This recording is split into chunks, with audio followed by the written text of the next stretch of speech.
सुरेश बन जाएगा, रहमान रमेश बन जाएगा, फिर हमारी बहन बेटियों से क्या करते? लव जिहाद। हमारी बहनों को कैसे आरे से काट दिया, उनके पतियों का खून खिलाया कि नहीं चावल में मिला करके। तो ये दरिंदे इतने दर्दनाक अत्याचार करते जिन्हें आप सह नहीं सकते। और ये खाली हिंदुस्तान के लिए खतरा नहीं है, ये पूरी दुनिया के लिए खतरा है। आपको डरने की जरूरत नहीं है। सुदर्शन वाहिनी, आरएसएस, बजरंग दल, विश्व हिंदू परिषद सब बहनों की रक्षा के लिए खड़ा है।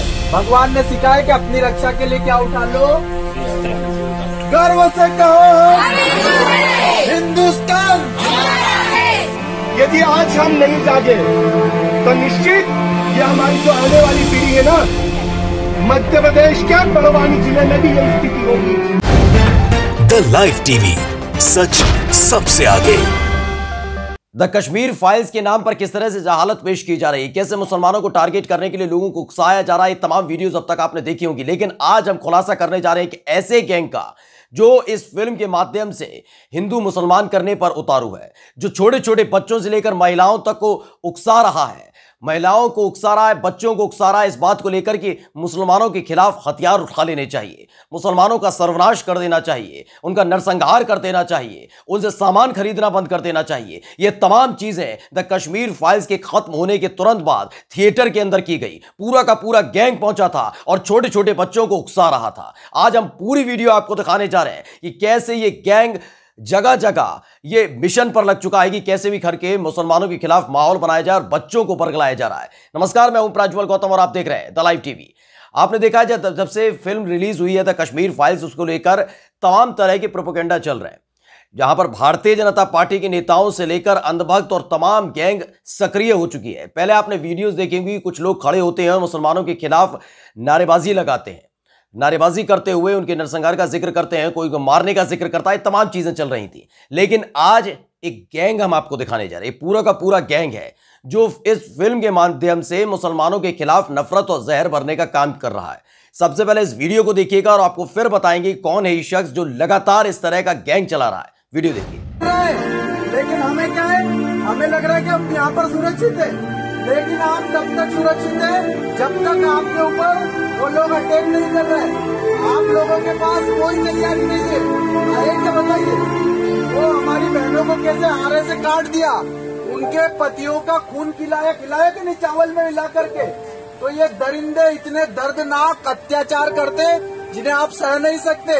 और ये बड़वानी में भी मौजूद है, ये मध्य प्रदेश में भी मौजूद है, ये गली गली चप्पे चप्पे पर मौजूद है। और ये खाली हिंदुस्तान के लिए खतरा नहीं है, ये पूरी दुनिया के लिए खतरा है। इसलिए इससे बच कौन सकता है? हम ही बच सकते हैं। कैसे? इनसे दूर रहो। जैसे कोरोना के वायरस से दूर रहने का ना, ऐसे इनसे दूर रहने का। जैसे हम मास्क लगा करके कोरोना के वायरस से बचते हैं, ऐसे अपने संस्कारों के माध्यम से आप इनसे बच सकते हैं, वरना ये नाम बदल कर भी आ जाते हैं। तो देखा आपने, फिल्म का आखिरी पार्ट चल रहा था, यानी खत्म हो चुकी थी फिल्म। बच्चे और जो महिलाएं वहां पर मौजूद थी वो वहां से जा रहे थे, लेकिन जाने से पहले एक शख्स वहां पर पहुंचता है। इसका नाम है जितेंद्रानंद। ये खुद को स्वामी कहता है, संत कहता है, लेकिन इसकी जहरीली जुबान इसकी नफरत बताती है संत के नाम पर धब्बा है। क्योंकि ये किसका दोस्त और साथी है वो बता दें। दरअसल ये संत नरसिंहानंद सरस्वती, नाम तो सुना ही होगा आपने, जिसने हरिद्वार में, उत्तराखंड के हरिद्वार में मुसलमानों के नरसंहार का जिक्र किया जा रहा था, धर्म संसद हो रही थी, ये उसी का दोस्त है। नरसिंहानंद का दोस्त जितेंद्रानंद ये वहां पर पहुंचता है और उसके बाद उपदेश देने लगता है, बताता है कि मुसलमानों को किस तरीके से पाठ पढ़ाया जाना चाहिए, सीख सिखानी चाहिए। फिल्म के माध्यम से बच्चों के दिमाग पर कैसा कुप्रभाव डालने की कोशिश ये शख्स लगातार करता है। लेकिन वीडियो सिर्फ इतनी भर नहीं है दोस्तों, इसके आगे आप सुनिएगा कि कैसे ये लगातार मुसलमानों को जिहादी कह रहा है, कैसे बताता है कि मुसलमान इसी तरीके से उनका कत्ल कर देंगे, यानी हिंदुओं को मार देंगे, बच्चों को मार देंगे, महिलाओं को मार देंगे, और इसी के साथ नारे भी लगवाता है। पहले वीडियो देखिए। सुरेश बन जाएगा, रहमान रमेश बन जाएगा, फिर हमारी बहन बेटियों से क्या करते? लव जिहाद। यही की घटनाएं कई सारी हमारे पास है। आदिवासियों को, दलितों को, ब्राह्मणों को जाति के नाम पे लड़वाते हैं, गाय के नाम पे। हम गाय के नाम पे लड़ बैठते हैं जाति के नाम पर, और वो लोग क्या करते हैं? फिर हम पे हमला करते हैं, और इसी प्रकार से पूरे भारत के टुकड़े टुकड़े कर दिए। तो बोलो हम सब हिंदू हैं कि? मैं बोलूंगा गर्व से कहो तो आप बोलेंगे हम हिंदू हैं। गर्व से कहो हिंदुस्तान। से कहो हिंदू है, हिंदुस्तान जिस हिंदू का खून न खोले तो आप बोलेंगे खून नहीं वो पानी है। जिस हिंदू का खून न खोले खून नहीं वो पानी है। जिस हिंदू का खून न खोले खून नहीं वो पानी है। पूरी दुनिया में हिंदुओं के ऊपर कहीं भी अत्याचार हो तो आप सबको उठ करके आवाज उठानी होगी। तो आप कहेंगे हम आवाज उठाएंगे तो हमारे घर में तो कोई हमारा साथ देने वाला ही नहीं। आपके घर में हो न हो लेकिन इतने सारे हिंदू भाई आपके साथ खड़े हैं, आपको डरने की जरूरत नहीं है। सुदर्शन वाहिनी, आरएसएस, बजरंग दल, विश्व हिंदू परिषद सब बहनों की रक्षा के लिए खड़ा है। और हमें भगवानों से क्या सीखना चाहिए? हमें भगवान, ये भगवान से तुलना करने लगता है। इसके बाद ये बताता है कि कैसे भगवान शिव के अगर आप आराधना करते हैं, उनकी पूजा करते हैं तो उसका मतलब सिर्फ आरती नहीं होती, उसका मतलब सिर्फ भांग पीना नहीं होता, उसका मतलब सिर्फ ये नहीं है कि पूजा पाठ करके बैठ गए। अगर यही है तो कश्मीरी पंडित क्यों नहीं बच पाए? ये बताता है कि इसके लिए आपको हथियार उठाने पड़ेंगे, खुद शिव जी बनना पड़ेगा, खुद भगवान बनना पड़ेगा। और हथियार उठाकर किसे मारने की बात करता है इसके मुख से खुद सुनिए। आपको डरने की जरूरत नहीं है। सुदर्शन वाहिनी, आरएसएस, बजरंग दल, विश्व हिंदू परिषद सब बहनों की रक्षा के लिए खड़ा है। और हमें भगवानों से क्या सीखना चाहिए? हमें भगवान भोलेनाथ ने क्या दिया था? खाली भांग पीना किसी ने नहीं सिखाया भगवान ने कभी। भगवान ने सिखाया कि अपनी रक्षा के लिए क्या उठा लो।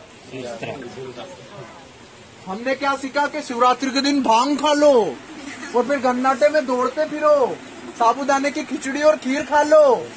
तो कुछ हुआ क्या? बचे क्या हमारे लोग? लेकिन अगर कश्मीरी हिंदू पंडित न होकर के हिंदू बन जाते और उठा लेते भगवान भोलेनाथ का तो क्या होता? मर तो यूं भी रहे थे, मुर्गे के जैसे कट रहे थे। लेकिन ऐसा नहीं था कि अकेला था, इसके गैंग के और भी लोग थे। वहां पूरे चेले चपाटे पहुंचे थे जिन्होंने इस फिल्म को ऑर्गेनाइज किया था, बच्चों के लिए, महिलाओं के लिए किया था। अब दूसरा चेहरा दिखाने हम आपको जा रहे हैं। ये चेहरा आप गौर से देख लीजिएगा। इसकी जो कर्म है, इसके पुराने जो काम कारनामे हैं, कर्मकांड हैं, वो भी आपको बताएंगे। लेकिन सबसे पहले इस चेहरे को गौर से देखिएगा, उसके बाद इसके बारे में भी आपको विस्तार से बताते हैं कि कैसे ये लगातार मुसलमानों के खिलाफ जहर उगलता रहा है। जैसे कश्मीर में पंडितों की स्थिति अपने स्टोरी के माध्यम से देखी। यदि आज हम नहीं जागे तो निश्चित ये हमारी जो आने वाली पीढ़ी है ना, मध्य प्रदेश के बड़वानी जिले में भी यही स्थिति होगी। हम सिर्फ यदि दो काम कर लें, हमें हथियार नहीं उठाने की आवश्यकता है अभी कि हम हथियार उठा के लड़ाई लड़ें। हम हमारे धर्म के लिए सिर्फ जाग जाए, दो तय कर लें कि न हम हमारा कबाड़ा किसी जिहादी को देंगे और न किसी जिहाद वाले की दुकान से हम खरीदी करेंगे।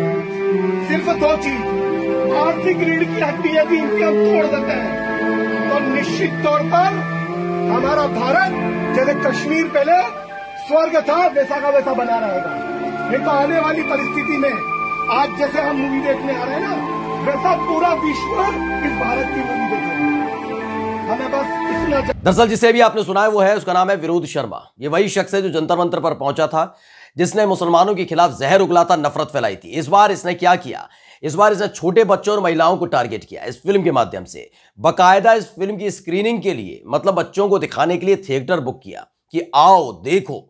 और फिर ऐसे ऐसे भड़काऊ भाषण देने लगा, बताने लगा कि कैसे मुसलमानों से सामान लेना बंद कर दो, उनसे बातचीत बंद कर दो, उनको घुटने के बल ला दो। ये तमाम बातें ये वहां पर बोलता रहा। यानी जहर फैलाने का काम जो जंतर मंतर पर खड़े होकर विरोध शर्मा नाम का शख्स कर रहा था, अब वो डंके की चोट पर थिएटर के अंदर कर रहा था, अपने चेले चपाटों के साथ कर रहा था। विरोध शर्मा ये वही शख्स है जो लगातार जहर उगलता रहा है, नफरत फैलाता रहा है, लेकिन इसे गिरफ्तार नहीं किया गया। लेकिन इस बार इसने छोटे बच्चों को टारगेट किया है, महिलाओं को टारगेट किया है। इस फिल्म को दिखाने के लिए बाकायदा एक थिएटर बुक किया और उसके बाद इसने और इसके दोस्त यानी जितेंद्रानंद ने बाकायदा जहर उगला है। और ये लगातार वहां पर होता रहा। छोटे छोटे बच्चों से जय श्री राम के जबरदस्ती नारे लगवाए जा रहे थे, उनको उकसाया जा रहा था, मुसलमानों के खिलाफ बुलवाया जा रहा था। वीडियो देखिए। नाम पे लड़वाते, गाय के नाम पे, हम गाय के नाम पे लड़ बैठते हैं, जाति के नाम पर, और वो लोग क्या करते हैं, फिर हम पे हमला करते हैं। और इसी प्रकार से पूरे भारत के टुकड़े टुकड़े कर दिए। तो बोलो हम सब हिंदू हैं कि? मैं बोलूंगा गर्व से कहो तो आप बोलेंगे हम हिंदू हैं।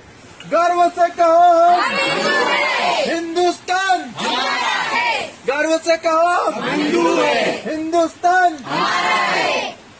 जिस हिंदू का खून न खोले तो आप बोलेंगे खून नहीं वो पानी है।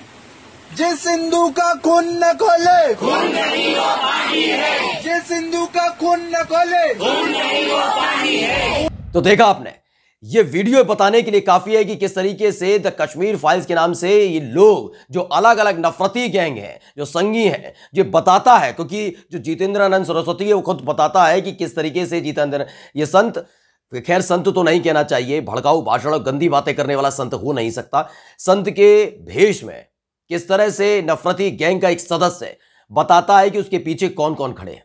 महिलाओं से कहता है, बच्चों से कहता आप अकेले नहीं हैं, आपको हथियार उठा लेने चाहिए और आपके साथ अगर आपका परिवार नहीं है तो हम सब खड़े हुए हैं, हम सब आपके साथ लड़ेंगे, आपके लिए लड़ेंगे। और आप बताता है विस्तार से इसके पीछे कौन कौन सा और गैंग काम कर रहे हैं। खुद इसके मुंह से सुनिए कि ये पूरे गैंग का पर्दाफाश खुद करता है। सुनिए। पूरी दुनिया में हिंदुओं के ऊपर कहीं भी अत्याचार हो तो आप सबको उठ करके आवाज उठानी होगी। तो आप कहेंगे हम आवाज उठाएंगे तो हमारे घर में तो कोई हमारा साथ देने वाला ही नहीं। आपके घर में हो न हो, लेकिन इतने सारे हिंदू भाई आपके साथ खड़े हैं, आपको डरने की जरूरत नहीं है। सुदर्शन वाहिनी, आरएसएस, बजरंग दल, विश्व हिंदू परिषद सब बहनों की रक्षा के लिए खड़ा है। और हमें भगवानों से क्या सीखना चाहिए? हमें भगवान भोलेनाथ ने क्या दिया था? खाली भांग पीना किसी ने नहीं सिखाया भगवान ने कभी। भगवान ने सिखाया कि अपनी रक्षा के लिए क्या उठा लो। हमने क्या सीखा कि शिवरात्रि के दिन भांग खा लो और फिर गन्नाटे में दौड़ते फिरो, साबूदाने की खिचड़ी और खीर खा लो। तो कुछ हुआ क्या? बचे क्या हमारे लोग? लेकिन अगर कश्मीरी हिंदू पंडित न होकर के हिंदू बन जाते और उठा लेते भगवान भोलेनाथ का, तो क्या होता? मर तो यूं भी रहे थे, मुर्गे के जैसे कट रहे थे। लेकिन ये वीडियो दिखाना इसलिए बेहद जरूरी हो गया था क्योंकि अब तक आपने देखा होगा कि जब जब द कश्मीर फाइल्स की फिल्म खत्म हो रही है तो वहां पर कोई ना कोई शख्स खड़ा होकर मुसलमानों के खिलाफ जहर उगल रहा था। लेकिन जहर आ कहां से रहा था, ये नफरत फैला कौन रहा था, उसका पर्दाफाश हो चुका है। यही वो चेले चपाटे हैं जिन गैंग का नाम लिया, जिन जिन संगठनों का नाम लिया, वीएचपी का नाम लिया और सुदर्शन वाहिनी का नाम लिया, जो जो गैंग है ये लगातार सक्रिय है इस फिल्म के नाम से अपनी दुकान चलाने के लिए। यानी कि अगर इसी तरीके से लगातार माहौल बनता रहेगा, इसी तरीके से लगातार इस फिल्म के नाम से मुसलमानों के खिलाफ जहर उगला जाता रहेगा तो यकीनन इनकी दुकानें चलती रहेंगी। ये लगातार यही काम कर रहे हैं। यानी इस फिल्म का जो मकसद है, असली जो एजेंडा है, वो मुसलमानों के खिलाफ लोगों को बरगलाना है, हिंदुओं को बरगलाना है। और वही काम अलग अलग जगह किया जा रहा है और डंके की चोट पर किया जा रहा है। और अब भी सोचिए, जो जहर फैला रहे हैं, बच्चों को बरगला रहे हैं, वो भी खुलेआम घूमते हैं, उन पर कोई फर्क नहीं पड़ता। नमस्कार। द लाइव टीवी, सच सबसे आगे।